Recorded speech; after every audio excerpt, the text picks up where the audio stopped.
Hello listeners, 91.2 FM पर आप सुन रहे हैं बदलते शहर की धड़कन। Hello Haldwani, Uttarakhand open university का ये कम्युनिटी रेडियो है। कार्यक्रम लेकर आए हैं चर्चा में, और हम आज चर्चा करेंगे रिवर्स माइग्रेशन पर। तो रिवर्स माइग्रेशन पर बात करने के लिए हमारे साथ मौजूद हैं एक रिसर्च स्कॉलर, सोबन सिंह जीना विश्वविद्यालय अल्मोड़ा से आए हैं इंद्र मोहन पंत, जो कि समाजशास्त्र में रिसर्च कर रहे हैं। इंद्र मोहन, आपका बहुत स्वागत है। धन्यवाद मैम, और सभी सुनने वालों को मेरा प्यार भरा नमस्कार। तो इंद्र मोहन, आपने रिवर्स माइग्रेशन लिया है अपनी रिसर्च का टॉपिक, और एक बहुत ही नया टर्म है रिवर्स माइग्रेशन, और कोविड ने बिल्कुल इस टर्म को और थोड़ा जीवंत कर दिया।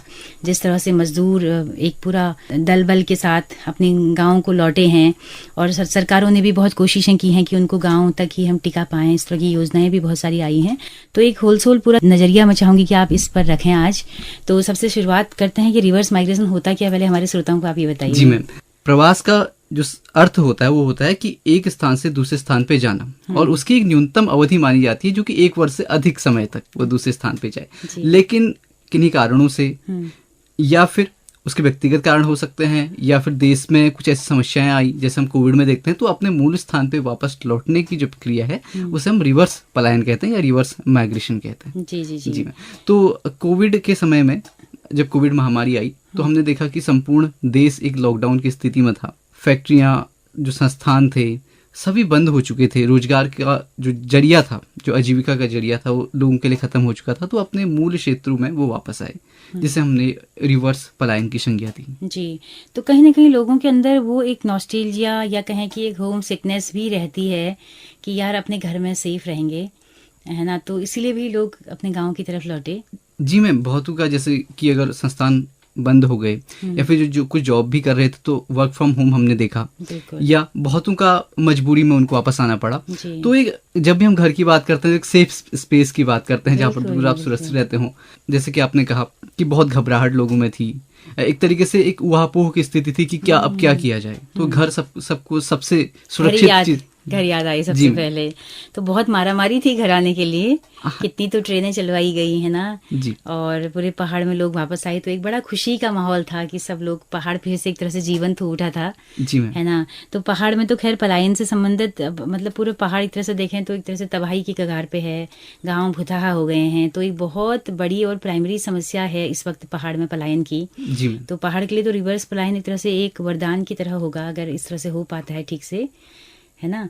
तो श्रोताओं, आपने समझा होगा कि क्या होता है जो पलायन है, वो क्या होता है, प्रवास में कैसे हमारे लोग जाते हैं। ब्रेन ड्रेन भी होता है, प्रतिभा पलायन भी होता है, क्योंकि छोटी जगहों पे कई बार बहुत रोजगार के बड़े अवसर नहीं होते हैं, तो लोग उसके लिए भी पलायन करते हैं। लेकिन एक बड़े तबके का जो पलायन है इंद्र मोहन, वो एक जो निचला तबका है ना, जिसको रोका जा सकता है पहाड़ों में। मुझे लगता है कि वो तबका जो बहुत अच्छी नौकरियों में नहीं है, जो होटल्स में है, ढाबों में है, फैक्ट्रियों में है, बहुत दयनीय स्थितियों में जो काम कर रहे हैं, उन्हें तो एटलीस्ट पहाड़ में रोका जाना चाहिए। जी मैम, एक तरफ हम बात करते हैं कि ब्रेन ड्रेन की, यानी प्रतिभा पलायन की, तो कुछ इंडस्ट्रियां पहाड़ के लिए थोड़ा सा उतनी मुश्किल है, या फिर उतनी, जैसे हम देखते हैं कि बड़ी बड़ी इंडस्ट्री यहाँ पर नहीं हो सकती हैं, बड़े बड़े आईटी कंपनियां नहीं हो सकती हैं, लेकिन बहुत सारी चीजें यहाँ पर हो सकती हैं। और इसी दिशा में जो बहुत सारे लोग आए हैं, उन्हें स्वरोजगार भी अपनाया है, यहाँ पर टिकने का एक प्रयास किया है, किस तरीके से पहाड़ की जो इकोनॉमी है, पहाड़ का जो पैसा है वो पहाड़ पे ही रहे, और यहाँ के लोगों को रोजगार भी मिले। तो मैं, जैसे मैंने अपने अध्ययन में भी देखा कि बहुत सारे लोगों ने स्वरोजगार अपनाया है, वो चाहे किसी तरीके से हथकरघे से संबंधित हो, या फिर पेंटिंग से संबंधित हो, या फिर उनके खुद की शॉप से रिलेटेड चीजें हों। तो काफ़ी चीज़ें ऐसी हुई हैं जिससे कि बहुत बड़ा तबका यहाँ पर रुका है अभी। बिल्कुल बिल्कुल। वैसे तो कहावत है कि पहाड़ का पानी और पहाड़ की जवानी जो है कभी पहाड़ के काम नहीं आती है ना। तो पलायन तो होता ही है, लेकिन एक विडंबना ये थी कि राज्य जब बना तो कुछ जो मैदानी जनपद जो जोड़े गए, तो उसकी वजह से जो भी उद्योग लग रहे हैं सारा सिटकुल में भरे पड़े हैं जी मैम। तो एक जो न्यूनतम छोटा हमारा भाई जो पहाड़ में रह सकता था, अगर वहाँ पे कोई छोटी फैक्ट्री खुलती, तो वो भी अपनी बूढ़ी माँ को छोड़कर यहाँ पे हल्द्वानी में या तो रह रहा है, या रुद्रपुर में रह रहा है, या सितारगंज में रह रहा है, या हरिद्वार में रह रहा है जी मैम। तो वो सिटकुल के नाम पे जो औद्योगिक क्षेत्र बने, वो भी पूरा मैदानी जिलों में बने हैं। कोशिशें हो सकती थी, हालांकि बहुत बड़ा कंस्ट्रक्शन नहीं हो सकता, लेकिन जब बड़े बड़े डैम बन सकते हैं तो फिर फैक्ट्रियां भी लग ही सकती थी पहाड़ों में, है ना। तो एक बड़ी कमी ये रही। तो अभी आपके पास बहुत सारे आंकड़े भी हैं, तो कोविड के वक्त पे कितने लोग लौटे हैं पहाड़, कुछ आंकड़ा बताइए। मैम, इसके लिए मैं कोट करना चाहूंगा उत्तराखंड पलायन एवं निवारण आयोग, जिन्होंने कि अपनी रिपोर्ट पेश की थी, 2 रिपोर्टें उन्होंने पेश की। तो वो कहते हैं कि जब पहली ये आयोग भी शायद हाल फिलहाल ही बना है। जी मैम, हाल फिलहाल ही में।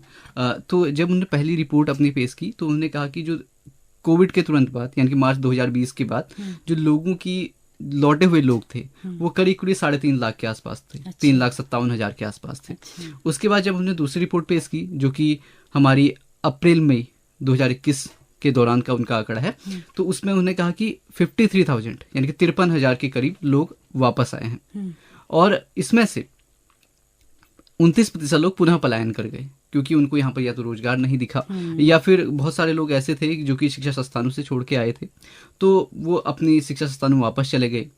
तो इस कारण से कुछ लोग वापस चले गए जबकि कुछ ने यहाँ पर कृषि की, बागवानी की, पशुपालन, स्वरोजगार या मनरेगा में कार्य करके यहीं पर रहे। क्या बात है। वो कितना फीसद है जो रुके हैं? आपने अल्मोड़ा के निकट जो अल्मोड़ा का सबसे बड़ा जो ब्लॉक है हवालबाग ब्लॉक को आपने चुना है अपने क्षेत्र के लिए, तो वहाँ के अगर आंकड़े बताएं तो कितने लोग वहाँ टिके हैं इस वक्त पे? मैम वहाँ पे अगर हम बात करें तो जो अभी टिके हुए हैं, मैं रिपोर्ट के अनुसार ही आपको बात करूंगा कि जो सेकंड जो वेव हमारी आई थी, दूसरी लहर आई थी, उसके बाद जो टिके हुए लोग हैं वो करीब करीब हमारे 1200 के आसपास हैं। अच्छा जी मैम, तो 1200 के आसपास है जिनका मैंने सैंपल साइज 20% लेके 240 के अराउंड जो संख्या है उस पर मैंने काम किया है। जी। तो वहाँ पे मैंने देखा कि जो अधिकतर लोग हैं वो स्वरोजगार कर रहे हैं या फिर बहुत कुछ मनरेगा पे काम कर रहे हैं, कुछ कृषि और बागवानी भी कर रहे हैं। तो इस तरीके से जो लोग हैं उन्होंने अपने आप को एक तरीके से सामंजस्य बैठा के अपने पहाड़ के साथ, क्योंकि जब आप दूसरी जगह से वापस पहाड़ पे आते हो, किसी भी स्थान पे आते हो तो थोड़ा सामंजस्य बिठाने में, रोजगार करने में आपको दिक्कतें होती हैं शुरुआती, तो उस पे पार पाके उन्होंने बहुत अच्छे वहाँ पर स्वरोजगार किया है। जी जी जी जी। तो ये किस तबके के लोग हैं, कुछ इस तरह का अध्ययन किया आपने? हाँ जी मैम, सभी तबके, लोअर मिडिल क्लास हैं, अपर क्लास हैं। और अगर हम देखें तो जो स्वरोजगार के लिए एक आपको न्यूनतम पूंजी की आवश्यकता होती है या फिर काफी पूंजी की आवश्यकता होती है। तो मैंने जहाँ देखा कि जो भी अच्छी खासे यहाँ की जिनकी इकोनॉमिक कंडीशन अच्छी थी उनने थोड़े से अच्छे प्रतिष्ठान अपने खोले हैं घर पे या फिर जैसे होम स्टे खोले हैं अपने। इसके अलावा जैसे बड़े मार्ट खोले हैं जहाँ पर कि किराना की शॉप्स होती हैं उनको खोले हैं। और जबकि जो गरीब तबका है उन्होंने भी या तो किसी संस्थान में काम कर रहे हैं, निजी संस्थान में जहाँ पर भी उपलब्ध उनका है, या मनरेगा में कुछ कार्य कर रहे हैं, कुछ अपना ट्रेडिशनल कृषि और पशुपालन के साथ साथ दूध बेचने का भी काम कर रहे हैं। तो इस तरीके के हर तबके के लोग वापस आए और उन्होंने जो भी उनके पास कौशल था या फिर जो भी उनके पास उपलब्ध पूंजी थी उसके अनुसार उन्होंने कार्य किया है। तो हवालबाग ब्लॉक, तो उसका अगर डेमोग्राफी देखें तो वो बिल्कुल कोसी कटारमल, वहाँ पे कई सारे सेंट्रल संस्थान भी हैं जी। तो एक तरह से छोटा उभरता हुआ शहर है वो भी जी, है ना। तो वहाँ पर रोजगार की और संभावनाएं बढ़ जाती हैं। जी मैम, काफ़ी संभावनाएं वहाँ पर हैं। एक तो वो मेन जो हमारा डिस्ट्रिक्ट है अल्मोड़ा उससे लगा हुआ भी है और इसके अलावा भी जैसे डेयरी का व्यवसाय बहुत ज़्यादा वहाँ पर है। इसके अलावा कृषि में भी बहुत ज़्यादा उत्तरोत्तर, क्योंकि वहाँ पर विवेकानंद पर्वतीय कृषि अनुसंधान संस्थान है और गोविंद वल्लभ पंत अनुसंधान संस्थान है, तो उनके माध्यम से वो ट्रेनिंग भी कराते हैं बहुत सारे काश्तकारों की।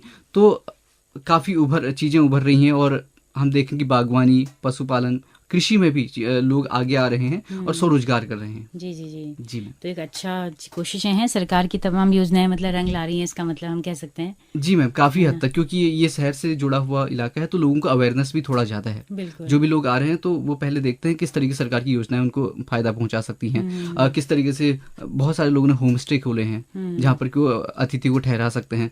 इसके अलावा भी और भी योजनाओं का जो फायदा है, चाहे कृषि से संबंधित हो, पशुपालन से संबंधित हो, तो शहर में होने के कारण बहुत सारी सुविधाएं उनको प्राप्त हो जाती हैं। बिल्कुल।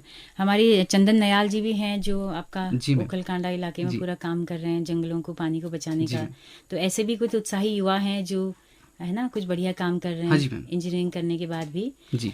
तो आपने अपने रिसर्च के दौरान स्टडी की होगी काफ़ी सारी, तो किस किस तरह का पलायन आप देख रहे हैं पहाड़ से, किन किन वजहों से पलायन हो रहा है और कहाँ कहाँ हो रहा है? मैम, अगर पलायन की मुख्य वजह अगर हम ढूंढना चाहें तो वो एक वजह है रोजगार की। अभी भी हम उत्तराखंड को एक मनी ऑर्डर इकोनॉमी की तरह देखते हैं कि बाहर से यहाँ के नौजवान बाहर जाते हैं तो वहाँ से कुछ पैसा भेज के यहाँ जो घर चलता है। बिल्कुल। तो सबसे मेन समस्या है वो रोजगार की, सबसे पहले है कि रोजगार के लिए उतने उपलब्ध अवसर नहीं है। दूसरा शिक्षा, जो कि अभी हम देखते हैं कि गुणवत्तापूर्ण शिक्षा या फिर शिक्षा के लिए बहुत सारे लोग पलायन करते हैं, और जब वो पलायन करते हैं तो वो ठीक है कि आप शिक्षा के लिए जा रहे हो, लेकिन वो वापस नहीं लौटते उसके बाद। तो उसके बाद वो फिर शहरों के ही होके रह जाते हैं, दोबारा से गांव पे लौटने का जो एक गांव सिलसिला। में फिर वो देवता पूजने आते हैं बस। जी मैम, सिर्फ देवता पूजने या फिर सामूहिक पूजा हो, इसीलिए वो गांव पे आते हैं। उसके अलावा वो गांव को बिल्कुल देखते भी नहीं है, या फिर कभी छुट्टियों पे आ गए तो अतिथि के रूप में आते हैं, न कि एक वहाँ के स्थायी निवासी के रूप में ना आके वो अतिथि के रूप में ही दोबारा वापस आते हैं। तीसरी वजह स्वास्थ्य। जी मैम, स्वास्थ्य के लिए जब भी हमारे वृद्धजन होते हैं या फिर जो भी समस्याएं भी हमारे सामने आ रही हैं, तो ये आप देखें कि अगर किसी को प्रसव पीड़ा भी हो रही है, डिलीवरी हो रही है, तो अस्पताल बहुत दूर है, तो व्यक्ति ये सोचता है कि अगर नज़दीक अस्पताल हो तो, या फिर बुजुर्गों का स्वास्थ्य अगर कभी खराब हो, कभी इस तरह की बच्चों का स्वास्थ्य खराब हो, तो स्वास्थ्य सुविधा अगर नज़दीक हो जाए तो चीज़ें काफ़ी आसान हो जाती हैं। अल्मोड़ा के बहुत दूरस्थ इलाकों से लोग आते हैं। इसके अलावा जो अल्मोड़ा में ही मेन सिटी में ही जो भी हॉस्पिटल्स हैं, उनमें कभी कभी सुविधाएं उपलब्ध नहीं हो पाती हैं, तो उनको फिर रेफर करके हल्द्वानी लाना पड़ता है, जबकि वो मेन डिस्ट्रिक्ट के हॉस्पिटल्स हैं। तो तीसरी ये मुख्य एक वजह है जिससे लोग पलायन करते हैं। बिल्कुल, क्योंकि जो सेवानिवृत्त लोग हैं ना, वो लौटना चाहते हैं पहाड़ों में। जी, लेकिन उनका इश्यू है कि सेवानिवृत्ति की उम्र, मतलब मान लो कि फिर भाई हॉस्पिटल्स के चक्कर लगाने की उम्र एक तरह से होती है, तो उनको भाई एक अपना पास में एक डॉक्टर हमेशा चाहिए। तो इस वजह से सारे लोग जो हल्द्वानी है वो सेवानिवृत्त लोगों की शरण स्थली एक तरह से बन गई है। जी मैम, मतलब रिटायर हो रहे हैं तो हल्द्वानी में घर बनाना है। इसके अलावा तो अगर स्वास्थ्य सुविधा अच्छी होती तो हो सकता है कि वो अल्मोड़ा में या पहाड़ों में घर बनाते अपने गाँव में। इसके अलावा अगर वो जैसे हल्द्वानी आना चाहते हैं और जगाना चाहते हैं, तो रोड्स की कनेक्टिविटी थोड़ा सा एक इश्यू हो जाता है उनके लिए, कि कनेक्टिविटी किस तरीके से, अगर हॉस्पिटल नज़दीक नहीं भी है लेकिन फिर हॉस्पिटल तक जाने के लिए जो रास्ते हैं, जो सड़कें हैं, वो उतनी अच्छी नहीं है। बिल्कुल। तो मैम ये एक और पहाड़ी रास्ते हैं, कब ऊपर से पत्थर गिर जाएं, कब सड़क पे मलबा आ जाए, और बरसात की सीजन में तो एक बहुत बड़ी समस्या बन के उभरा हुआ है। जी मैम, तो ये भी जरूरत है कि हम अपने नेशनल हाईवेज को अच्छा स्मूथ बनाएं, है ना। तो ये एक वजह है। बाकी और क्या वजहें हो सकती हैं? बाकी जंगली सुअर से भी क्या पलायन हो रहा है? हमें बहुत अधिक, जैसे अगर कृषि अगर हम देखें तो पहले बहुत अधिक उत्पादन हमको देखने को मिलता था, और खरीद के नहीं लाना पड़ता था, बाजार से हम निर्भरता थोड़ी कम थी। लेकिन अभी बाजार की निर्भरता बहुत अधिक हो चुकी है, और खेतों पे एक तो लागत बहुत ज्यादा है जब भी हम कुछ भी करते हैं। दूसरा, जंगली जानवरों का आतंक, चाहे वो बंदर हो, सुअर हो, और इसके अलावा और भी जो जानवर हैं, तो उनसे क्या रहता है कि उत्पादकता बहुत कम हो जाती है, और लोग फिर ये चाहते हैं कि जंगली जानवरों से निजात पाने के लिए, कृषि की उत्पादकता बहुत कम है उसके लिए, तो इन कारणों से भी कहीं ना कहीं लोग पलायन कर रहे हैं। बिल्कुल, कृषि पे इन्वेस्ट करना या कृषि पे अपनी मेहनत जाया करना, उनको लगता है कि जाया हो रही है खाली। जी मैम। तो एक बड़ी वजह यह है कि कृषि के क्षेत्र में ही कुछ बेहतर करने की जरूरत है। जंगली सुअरों के आतंक से, बंदरों के आतंक से थोड़ा सा इस पर कुछ ठोस योजना प्लानिंग करने की जरूरत है ना? जी मैम। और क्या वजहें हो सकती हैं पलायन की? बस इस तरह की कई सारी वजहें हैं। जी मैम, ये मुख्य वजहें तो यही हैं कि अगर हम टॉप 3 पे देखें तो सबसे पहले रोजगार, दूसरा शिक्षा और स्वास्थ्य, सड़क। अगर सड़क, ये अगर 3-4 चीजें अगर अच्छी हो जाएं, तो मुझे लगता है कि कहीं ना कहीं पलायन जो है वो कम हो जाएगा। जी बिल्कुल। और उसके अलावा सरकारी योजनाएं क्या धरातल तक पहुंच पाती हैं? जैसे सरकार कहती है कि सब्सिडी में, तो क्या वो सब्सिडी बैंक दे पाता है? ग्रामीण बैंक की या नाबार्ड की, इनकी कितनी बड़ी भूमिका रहती है? क्या वो लोगों के लिए फ्रेंडली, उनका माहौल दोस्ताना उस तरह से हो पाता है कि वो लोग सहजता से ऋण ले सकें? मैम, पिछले कुछ समय में अगर हम देखा जाए तो जो सरकारी योजनाएं वो धरातल पर आ रही हैं धीरे धीरे, क्योंकि इससे पहले हम देखें तो अवेयरनेस नहीं होती थी। अभी जैसे स्वयं सहायता समूह के माध्यम से भी लोग कुछ लोग मिलके ऋण ले लेते हैं किसी कार्य के लिए, और बैंकों तक पहुंच बढ़ी है, गांव-गांव तक बैंक आए हैं। तो उससे भी जो एक साहूकार थे या फिर गाँव से किसी से ऋण ले लेते थे, तो वो चीज ना होके अब वो बैंक से ऋण ले रहे हैं, और योजनाओं की अवेयरनेस बढ़ी है। अवेयरनेस बढ़ने के साथ साथ बहुत सारे लाभार्थी भी इसमें लाभ उठा रहे हैं। हालांकि अभी भी उसमें कुछ कमियां जरूर हैं, लेकिन पहले की तुलना में आप देखें तो अभी योजनाओं का लाभ मिल रहा है, लोग अवेयर हो रहे हैं उसके बारे में। बिल्कुल बिल्कुल जी। तो बहुत अच्छी बातचीत हमारी रही है। कुछ चलते चलते कुछ टिप्स आप देना चाहें? आप रिसर्च स्कॉलर हैं, अपनी रिसर्च में कुछ आपके सिद्धांत निकलेंगे, कुछ आउटपुट आप निकालेंगे कि ये कि करना चाहिए सरकारों को और ज़्यादा, तो कुछ सुझाव हों रोकने की, रिवर्स माइग्रेशन को बढ़ाने के, कुछ खास लोगों से के लिए कुछ खास संदेश हो आपका? जैसे मैं बताना चाहूँगी कि हमारे मुख्य सचिव थे नृप सिंह नपच्याल जी, तो उन्होंने रिटायरमेंट के बाद अपने सुदूर मिर्थी गाँव में, या कहाँ उनका गाँव है, मुनस्यारी धारचूला में, वहाँ उन्होंने अपना बढ़िया सा घर बनाया और वो वहाँ पे आना जाना उनका रहता है। जी। तो ऐसा कोई मैसेज है जो बड़े लोग हैं पहाड़ से, जो बड़े पदों पे जो काम कर रहे हैं, वो मिसाल कुछ पेश करें इसके लिए? जी मैम, मेरा एक मैसेज ये रहेगा कि जो भी संपन्न हैं या फिर एक बड़े पदों पे हैं, जो पहाड़ के लिए गौरवान्वित लोग हैं, जिन पे हम गर्व कर सकते हैं, तो कम से कम पहाड़ों पे कुछ ऐसा अपना बनाए कॉटेज, जहाँ पर रहें कुछ टाइम। भले अगर वो पूरा जीवन रहना चाहते हैं उसके बाद तो बहुत अच्छी बात है, लेकिन फिर भी अगर वो कभी कभी भी आएँ तो फिर ये रहता है कि एक हेरिटेज गांव की तरह हम देखते हैं। जो भी स्वतंत्रता सेनानी हैं या फिर जिन्होंने बहुत बड़े पदों पे काम किए हैं, तो उनके गाँव को इस तरीके से हम डेवलप कर सकते हैं सरकार की ओर से। तो एक हेरिटेज गांव की परिकल्पना को हम सिद्ध कर सकते हैं। या मैम, जैसे कि एजुकेशन पे थोड़ा सा यहाँ पे इन्वेस्टमेंट अगर ज़्यादा हो, स्वास्थ्य पे थोड़ा ज़्यादा हो, तो लोग चाहते हैं कि यहाँ वो रुकें। जिनसे भी मैंने बातचीत की, जितने लोगों से भी, तो उनका यही कहना था कि अगर यहाँ पर थोड़ी चीज़ें ठीक हो जाएं, वहाँ पर इनको रोजगार मिल जाए, शिक्षा ठीक हो जाए बच्चों की, तो वो शहरों पे नहीं जाना चाहते हैं। क्योंकि हम देख रहे हैं कि लगातार ग्लोबल वार्मिंग के चलते शहर अब बिल्कुल रहने लायक नहीं रह गए हैं ना। जी मैम। गर्मियाँ बर्दाश्त नहीं होती हैं, तो लोग चाहते हैं कि ठंडी हवा हम खाएं, शुद्ध हवा में रहें, तो लोग चाहते हैं, लेकिन कुछ कमियां अभी बाकी हैं। जी मैम। तो इंद्रमोहन, क्या अगर रिवर्स प्लान होगा अभी आने वाले सालों में, क्या तब तक पहाड़ बचे रहेंगे? जिस तरह से पहाड़ में प्रॉपर्टी डीलर्स, बिल्डर्स आके, बाहर के लोग आके औने पौने दामों पे ज़मीनें खरीद रहे हैं, जो पहाड़ की सबसे खूबसूरत वादियाँ थी, हमारी रामगढ़ वाली बेल्ट, धानाचूली वाली बेल्ट, लमगढ़ा वाली बेल्ट, जहाँ से पूरा हिमालय का व्यू दिखता है, ये सब बिक चुकी हैं और लगातार बिक रही हैं। तो ऐसा तो नहीं कि जब तक हम सोचें, समझें, सारा संभलें कि हमें रिवर्स पलायन करना है, अपने गाँव लौटना है, तब तक कुछ ज़मीन बचे ही नहीं। जी मैम, जो आपने बेल्ट की बात की, रामगढ़ वाला, वहाँ पर बहुत सारे बाहर के लोग ही वहाँ पर आ चुके हैं, लेकिन अभी लोगों को थोड़ा समझ में भी आ रहा है कि पहाड़ के लोगों को कि यहाँ की जमीन तो नहीं बेचनी है, भले ही और सारी चीजें करके वो कुछ कर लेंगे, क्योंकि जमीन बहुत कीमती है। वो देख रहे हैं, जब वो शहरों पे लौट कर आते हैं तो कहते हैं कि वहाँ पर इतना पॉल्यूशन है, उनको 10 बाय 10 के कमरे में रहना पड़ रहा है। तो उसके बाद उनको पहाड़ याद आता है, और उसके बाद ये भी याद आता है कि यहाँ की जमीन कितनी कीमती है। तो मुझे लगता है कि सकारात्मक रूप से ये रहेगा और लोग वापस पहाड़ों को लौटेंगे, वापस से फिर अपने घरों को आबाद करेंगे, और जरूर से ये रिवर्स पलायन की गति और तीव्र होगी। और जैसे आपने कहा कि क्या तब तक पहाड़ हमारे बचेंगे, तो मुझे लगता है कि इसके लिए अगर हम सुनियोजित तरीके से विकास करें, क्योंकि विकास बहुत जरूरी है, जहाँ पर कि पहाड़ों की जो एक संरचना होती है, किस तरीके से पहाड़ बहुत कमजोर होते हैं कहीं पर, तो एक अगर अच्छे तरीके से विकास किया जाए, सुनियोजित तरीके से विकास किया जाए, तो पहाड़ जरूर से बचेंगे। और जी मैम। इंद्रमोहन, जैसे कि आपने अपनी रिसर्च का जो एरिया लिया है वो अल्मोड़ा के निकट हवालबाग क्षेत्र को लिया है, तो रिसर्च करने के दौरान किस किस तरह के एक्सपीरियंस आपको हुए हैं, कैसे कैसे केस आपको मिले? मैं चाहती हूँ कि कुछ हमारे श्रोताओं के साथ भी आप साझा करें। बस पलायन करके यहाँ पे लोग आए, तो उनमें अलग अलग हमको स्थितियां देखने को मिली। कुछ ऐसे थे जो कि अपनी अभी की स्थिति से बहुत खुश थे, क्योंकि उन्होंने खुद के दम पे अब एक नया स्वरोजगार किया है। इससे पहले वो जहाँ भी थे वो किसी के अंडर कार्य कर रहे थे, प्राइवेट नौकरियां कर रहे थे, और वहाँ पर उनको उतना अधिक सम्मान नहीं मिल रहा था, उतनी अधिक सैलरी नहीं मिल रही थी। लेकिन जब वो यहाँ आए हैं तो उनके अंदर एक स्वाभिमान का भाव भी जगा है कि वो खुद से कुछ कार्य कर रहे हैं, उनकी खुद की शॉप है, चाहे उसका उनको बहुत अधिक ना मिले, लेकिन उनका जीविकोपार्जन हो रहा है। साथ में साथ उनकी जो बच्चे हैं, जो और भी फैमिली के लोग हैं, उनके साथ वो रह पा रहे हैं एक अच्छे माहौल में। इसके अलावा मैम दूसरा पक्ष ये भी देखने को मिला कि बहुत सारे जो लोग आए तो उनको यहाँ सामंजस्य बिठाने में बहुत दिक्कतें सामने आई। जैसे कि जो कोविड के दौरान लोग आए तो उनको लोगों ने इस तरीके से देखा कि ये बाहरी लोग हैं, ये हमारे गांव से संबंधित नहीं है।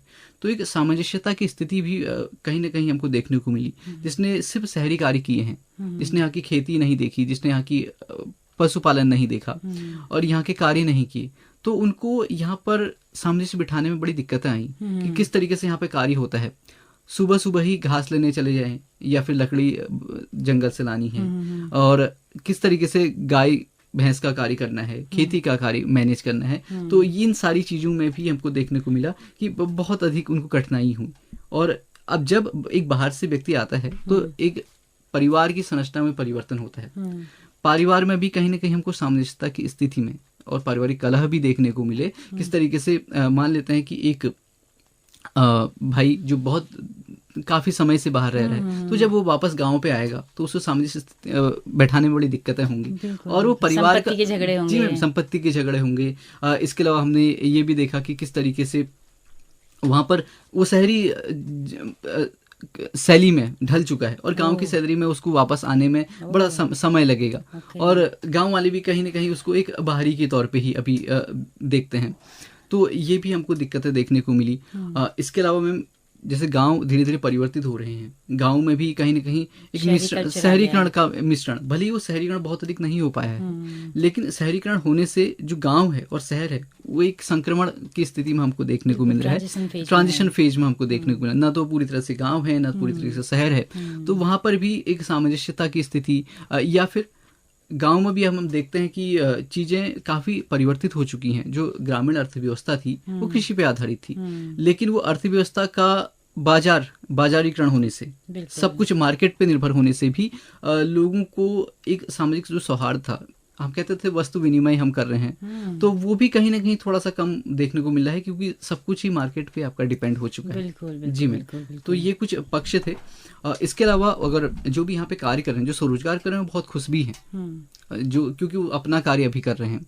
इसके अलावा बहुत ये भी चाहते हैं कि हम जल्दी से जल्दी निकलें, अगर यहाँ से जितना जल्दी हो सके हम वापस अपने कार्यस्थलों पे जाएं। अच्छा, तो ऐसा भी बहुत सारे लोगों ने बताया। ओके, तो बहुत सारी अच्छी बातचीत रही। और चलते चलते थोड़ा सा मैं अपने लिसनर्स को ये भी बताना चाहूंगी कि परिसीमन जो अभी नया होना है, तो हम पहाड़ के लोग उपेक्षित थे और फिर से हम उपेक्षित होने वाले हैं परिसीमन में, क्योंकि परिसीमन में पहाड़ी इलाके में बहुत कम प्रतिनिधित्व रह जाएगा और फिर से मैदानी इलाकों में बढ़ने वाला है। तो फिर एक बड़ा संकट है कि पहाड़ का विकास किस तरह से हो पाएगा, तो वो चुनौतियों से भी हमें निपटना है।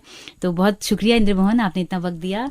बहुत बहुत धन्यवाद मैम, और जो जिन भी श्रोताओं ने इसे सुना उनका भी बहुत बहुत धन्यवाद कि आपने इतने धैर्य से इसे सुना। जी धन्यवाद। तो दोस्तों, अगर बातचीत पसंद आई हो तो फीडबैक दीजिएगा। हमारा चैनल है हेलो हल्द्वानी नाम से यूट्यूब, तो आपके फीडबैक का इंतजार रहेगा। तो इसी के साथ अपनी रेडियो मित्र सुनीता भास्कर को दीजिए इजाजत। नमस्कार।